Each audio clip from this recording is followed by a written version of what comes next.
When Ella came out and they laid her on my chest, she was not your typical newborn baby. Very gray. She was very, very gray and wasn't breathing. So they quickly took Ella from my chest into the little area to the side, and all of a sudden our room was full of doctors, and we had heard Code Blue announced a couple of times. And 8 minutes later, we finally got to hear her cry.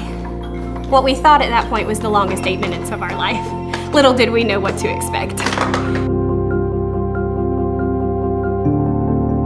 They then told us that she had tumors in her lower left ventricle that took up over 80% of her heart.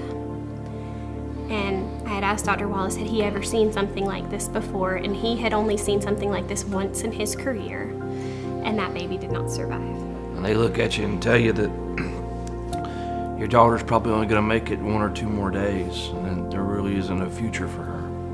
So it went on for that way for a couple of weeks, just on and off. You know, Ella would have great days, and then she would have rough days, and then she would have good days. And Dr. Wallace had came in one day just to meet with us, and he said, "We're in the ball game now." I don't know why. I don't know how her body's doing this, but she's a fighter. And 63 days after we went to Levine Children's Hospital, we were able to take our girl home. When she was 6 months old, we did another MRI, and she was just a little bit bigger, and they were able to get a better look at her tumor at that point. That's when we realized that it was not a rhabdomyoma. This tumor was not going to go anywhere, and Ella's only chance at survival was a heart transplant.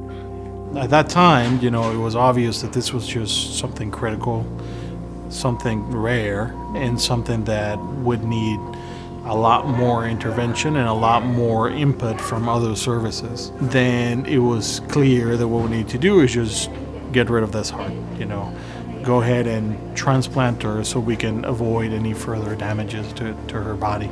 They called and they said they had the perfect heart for Ella. Grab your bags and head to the hospital.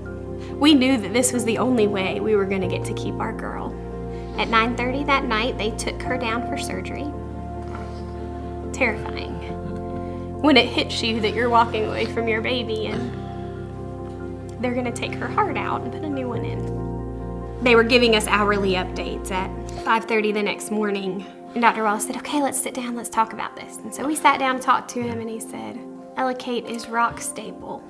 We had never heard those words. You only take a breather after you see the heart working, and even after that, you only relax is when you see that weeks to days later, everything is working great. So I've asked a lot of questions about the future. You know, Ella is so young, and she has a very hardcore regimen that she has to keep up with forevermore.